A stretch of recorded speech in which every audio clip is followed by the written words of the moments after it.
சற்று முன் கிடைக்கப்பெற்ற மிக முக்கியமான செய்தி ஒன்று வெளியாகி உள்ளது. திராவிட முன்னேற்ற கழகத்தின் தலைவர் ஸ்டாலினுக்கு எதிராக திமுகவின் கூட்டணி கட்சி தலைவர்கள் கிட்டத்தட்ட அதிமுகவில் இணைவதற்கான இரகசிய பேச்சுவார்த்தையும் நடத்தி வருகிறார்கள் என்ற தகவல் கிடைக்கப்பெற்றுள்ளது. 2026 சட்டசபை தேர்தலில் அதிமுகவுடன் கூட்டணி வைத்தால் பல தொகுதிகள் கிடைக்கும், குறிப்பாக அங்கீகாரம் வழங்கப்படும். ஆனால் திமுகவில் கூட்டணி தொடர்ந்தால் அதே 4 தொகுதிதான் என்று திருமாவளவன் தற்பொழுது மிகப்பெரிய அளவிலான தர்ம சங்கடத்தில் இருப்பதாகவும், தொகுதி பங்கீட்டின் கூடுதல் தொகுதி ஒதுக்கப்படவில்லை என்றால் நிச்சயமாக கூட்டணியிலிருந்து விலகுவதாகவும் தெரிவித்திருக்கிறார்.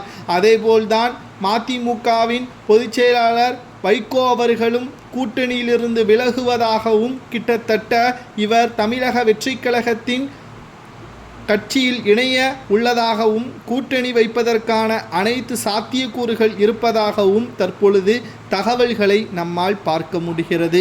2026 சட்டசபை தேர்தல் என்பது திமுகவிற்கு மிகப்பெரிய ஒரு நெருக்கடியே அமையும். ஏனென்றால் 3.5% வித்தியாசத்தில்தான் திமுக 2021 சட்டசபை தேர்தலில் வெற்றியடைந்தது. 13 கட்சிகளுடன் கூட்டணியும் இருந்தது. இந்த முறை 2-3 கட்சிகள் திமுக கூட்டணியிலிருந்து விலகினாலும் திராவிட முன்னேற்ற கழகத்திற்கு மிகப்பெரிய ஒரு இழப்பாக மாறும். அது மட்டுமல்ல, அவர்கள் அதிமுகவிலோ அல்லது தமிழக வெற்றி கழகத்திலோ கூட்டணி வைத்து கொண்டாலும் திமுக எதிர்க்கட்சி அந்தஸ்தை கூட இழக்க நேரிடும். ஏற்கனவே திமுகவை மக்கள் வெறுத்துவிட்டார்கள்தான் என்பதற்கேற்ப நம்மால் பார்க்க முடிகிறது.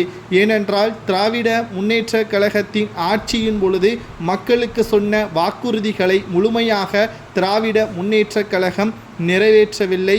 அது மட்டுமல்ல, 2026 சட்டசபை தேர்தலில் பல வாக்குறுதிகளை திமுகவின் தலைவர் ஸ்டாலின் அவர்கள் சொல்லுவார். ஆனால் இதற்கு முன்னால் சட்டசபை தேர்தலில் சொன்ன வாக்குறுதிகள் முழுமையாக நிறைவேற்றியதற்கான ஆதாரத்தை காட்டுவாரா? அப்படி காட்டினால் நிச்சயமாக திமுக தான் வெற்றியடையும். ஆனால் அப்படி காட்டுவதற்கு சாத்தியமே கிடையாது. ஏனென்றால் வாக்குறுதி நிறைவேற்றப்பட்டால் தானே காட்டுவதற்கு என்ற கேள்வியையும் எதிர்க்கட்சி தலைவர் எடப்பாடி பழனிசாமி அவர்கள் முன்வைத்திருக்கிறார். அதிமுகவின் கட்டமைப்பையும் கூட்டணியையும் வலுப்படுத்துவதற்கான முடிவுகளை 2 நாள் மாவட்ட செயலாளர்கள் கூட்டத்தின் முடிவில் பேசியுள்ளார். கடுமையாக மாவட்ட செயலாளர்களை கடிந்துள்ளார் எடப்பாடி பழனிசாமி அவர்கள். இதன் மூலம் அதிமுக வெற்றியடைவதற்கு எந்த ஒரு சிறு கட்சிகளுடனும் மோதலை ஏற்படுத்திவிடக்கூடாது என்பதையும் கூறியுள்ளார்.